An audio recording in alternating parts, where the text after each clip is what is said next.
அதாவது தலைவரின் பணம் இல்லா திட்டம் சொல்லி ஒரு திட்டம் ஒன்று போட்டிருந்தோம். அதில் வந்து டோக்கன் ரிலீஸ் பண்ணியிருந்தோம்.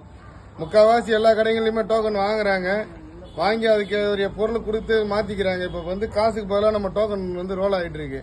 அதோட அடுத்தபடியாக இந்த மாதிரி கொஞ்சம் பார்த்து வச்சுக்கோங்க. 10 ரூபா கூப்பன், 20 ரூபா கூப்பன், 50 ரூபா கூப்பன், 100 ரூபா கூப்பன், 200 ரூபா கூப்பன், 500 ரூபா கூப்பன். அதாவது இந்த 10 ரூபா கூப்பனுக்கு 10 ரூபா மதிப்புள்ள பொருள் வரைக்கும் வழங்கலாம். அந்த மாதிரி தான் இப்ப எடுத்துட்டு வரோம்.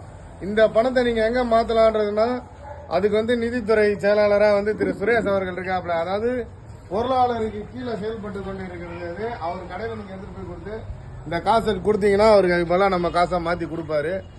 இது ஏன் இப்ப எடுத்துட்டு வரோம்னா, என்ன நிறைய ஜிபே, கூகுள் பேல வந்து நிறைய திருட்டு வேலை நடந்துகிட்டு இருக்கு. ஏன்னா இப்ப முந்தானத்து கூட நாங்க ஐஎஸ் அவர் வந்து சொல்லிட்டு இருந்தாரு, இந்த மாதிரி ஜிபேல வந்து போட்டுறாங்க, ஆனா வரமாட்டேங்குது, இங்க டிக் வர மாதிரி காட்டுது, ஃபேக் ஆப் ஒன்று வச்சு அந்த மாதிரி யூஸ் பண்றாங்கன்னு சொல்லி எங்கள்கிட்ட சொல்லிட்டு இருந்தாரு முந்தானத்து.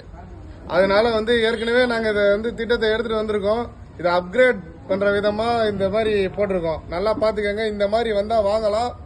இதுக்கு வந்து அரும்பாக்கம் வியாபாரிகள் நல சங்கத்துல இருந்து உத்தரவாதம் அளிக்கப்படுது. இந்த நீங்க பணமா மாத்தணும்னா அண்ணன் கடையில போய் மாத்திக்கலாம். அப்படி இல்லைனாலும் நீங்க வேற கடையில கொடுத்தா கூட அதை வாங்குவாங்க. இப்போதைக்கு வந்து கொஞ்சம் கொஞ்சமா எல்லா கடைக்கும் டெவலப் பண்ணி போயிட்டு இருக்கோம். அதனால கொஞ்சம் ஒத்துழைப்பு கொடுத்து இந்த திட்டத்தை வந்து நீங்க வந்து முன்னேற்றி செல்றோம்னு மனமார்ந்து கேட்டுக்கொள்கிறேன். தயவு செஞ்சு ஆனா இந்த திட்டத்தை வந்து பயன்படுத்திக்கங்க. ஏன்னா நம்மளோட காசு நம்மளோட உரிமை. அப்புறம் இன்னொரு சின்ன அப்ளிகேஷன் ஒன்று சொல்லி முடிச்சிடுறேன்.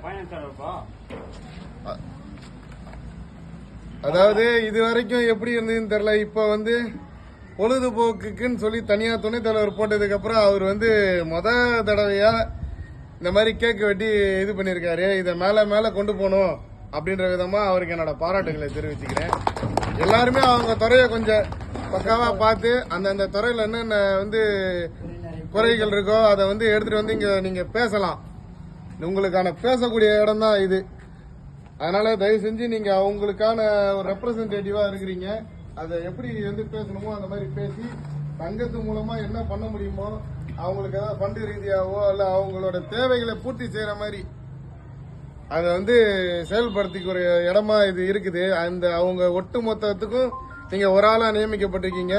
அதனால அவங்களோட குறைகளை வந்து தயவு செஞ்சு கேட்டு அறிஞ்சு இந்த இடத்துல பேசி அதை நிவர்த்தி செய்ய கொஞ்சம் வழிவகை பண்ணுங்க. அவங்களுக்காக கொஞ்சம் பாடுபடுங்க. இதுவே வணிகம் வளர்ப்போம். என்னுடைய உரையை முடிச்சுக்கிறேன்.